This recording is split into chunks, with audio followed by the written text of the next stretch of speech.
All right. So this is actually from a few months ago. I found this guy on Twitter.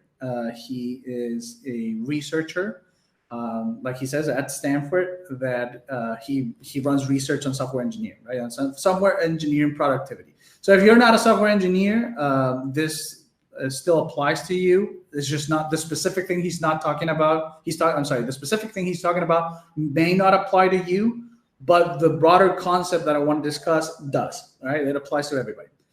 So this guy basically says that he got access to Git data. If you guys, again, if you're not a software engineer, you don't know what Git is.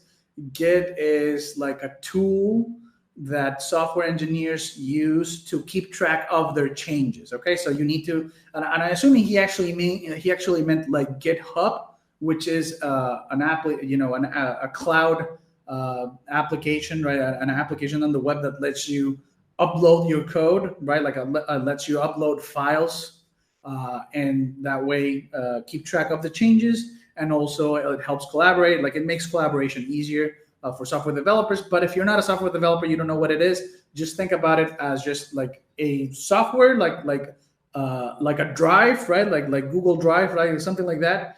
That it's on the web, right? And you upload files to it. In this case, for software engineers, it's code files, right? But in theory, you can upload any kind of file. So just think about it that way. So the important thing is that this guy was looking at data for this, right? Like he was looking at drive data, and he sometimes ran into people that were working at more than one company. Now, this without the knowledge of their employer, I assume we can assume that he's assuming that, or that he brought it up with employers. And I mean, you can make the safe bet that most employers are not happy, do not give permission to the workers to work for other companies, right? So it's a fair assumption. I assume it as well. Like that's one of the base assumptions here at the job stacking program. That's why we tell you to not disclose the fact that you are working multiple jobs. But anyway, what's the point of this, right? So he basically caught people working multiple jobs, right? Just by their use of this one tool. So why does this matter, right? It matters because it exemplifies perfectly, right? Why we need to have different, separate accounts, separate devices for each job. The persons that these researchers, in the program, right, the researchers at Stanford under this guy found, they were only able to ascertain this information, right, to basically catch them working multiple jobs, because they did not have enough foresight to create different accounts for each job, for each employer, so that everything would be separate. Because there's no way that anybody can look at the data of the drive, right, like of Git, of whatever thing that he's tracking, whatever application that you're using, right, if you have two completely different accounts, right, two different emails, right? The name can, so I'm getting ahead of myself. I get excited with talking about this.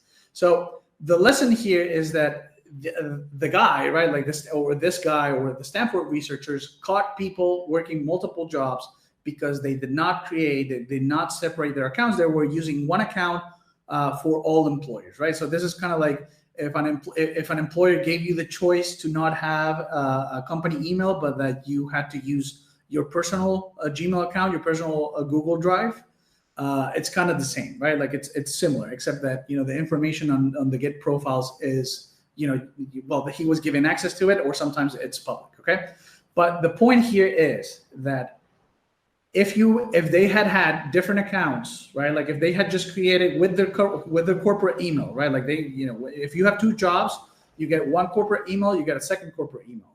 If they had created completely separate accounts using those two emails instead of using their personal email, right? Like their personal information, their personal accounts, then everything would be totally separate. Why? Why is this the case?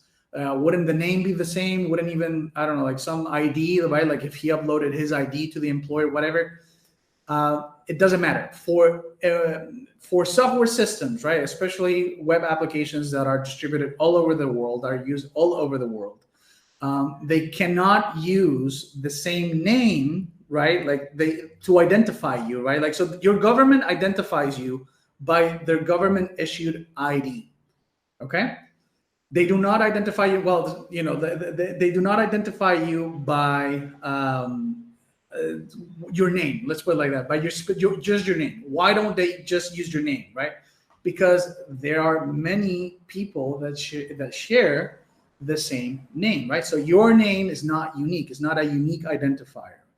Okay. So the government issues a number to you, right? Most governments do. They issue a number to you, and that number is unique and it's associated to you. All right. And so, it's associated with the name. So, you can play with that. But when they're trying to search, for a specific person, they're not searching by name, because then, I don't know, like imagine you're going to search John Doe, right? Imagine you're going to say, you're going to search John Doe, Joseph Smith, right? You're going to get millions, thousands, hundreds of thousands, millions of people with the same name. Oh, but if I search by the number, by the ID, by the unique ID, then you're going to get one match in theory, right? But at least you're going to constrain the pool of possible matches a lot. So what I'm talking about? So what is the unique identifier that websites use, right? Like social media sites, any website, right? Any web application. It's actually your email. It's not your name, again, because they run the risks, especially because they run operations all over the world. In theory, they may have billions of clients. It's not your name because your name is not unique. It's not even your government ID, because they know that the government ID may not be unique in the sense of like, well, it might be unique for the United States, that number, or for Canada, but the number, there may be a match, right? with some other ID in some other place, or like the ID gets reused. Like there are some other risks, right, associated with using the government ID as unique ID, right, as the unique identifier. So they just basically, to save costs, to save on logistics, email. You register with an email. That's it. Like that's your unique identifier. You created an account. They are basing everything on your account. That's why you, for instance, cannot, if I'm not mistaken, you cannot change your email on your Amazon account. If I'm not mistaken, they may have procedures to changing it, but you can't change it to like another one that already exists, right? Like if there are two accounts and you have email one with that account and you have email two, you can't. Maybe Amazon, Amazon lets you change the email, but they won't let you change it to an account that already exists. Like that's not, like they can't allow that because that's their unique identifier. So basically, the safest way to avoid any sort of like background detection, right? Like anybody, because you don't know if your employer is part of one of these studies, or your employers are volunteers on this, on some of those studies that Stanford runs. Like you don't know what's going on in the background, right? So if you have everything tied to the same email, you run the risk of having one of these guys all of a sudden come in and screwing you over. Like all of a sudden, one of these guys in the background just catches you having multiple jobs. But if you keep everything separate, you basically, like any account that you need to create, it could be ADP, it could be Ramp, it could be anything like benefits, right? Insurance, any platform that requires, that employers use to give you benefits or to, keep track of you, whatever, work, even, just work applications. Never use your personal email, never tie everything to one identity. You want to have like just, take your corporate email, the email that the employer provided you, and just use that to create new accounts, okay? Specifically for software engineers, this advice is for software engineers in particular, what I'm about to say. Do not use your personal Git on any employer. Create a new Git profile and give that, show that to your employer. Tell your employer, tell him as if employers were people. Tell your boss, I created a new Git account. Here's the here's the identifier. Here's the user. Let's use that. And it's perfectly reasonable. You just want to say, hey, I don't feel comfortable using my personal account for work-related matters, so I just created a new one tied to my work email.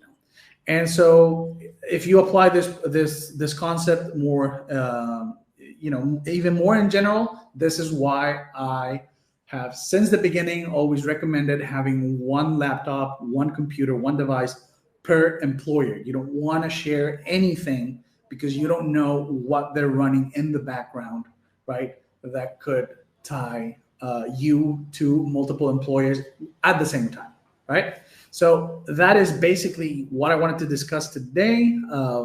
Just using this example of this guy to explain how none of this, like he wouldn't have caught anybody if everybody, if the people in his study, like if the people working multiple jobs, they would have just followed my advice and have separate accounts, separate everything, basically, even separate physical devices. If I advise you guys to have separate physical devices, that applies 100% more to software accounts and software anything, right?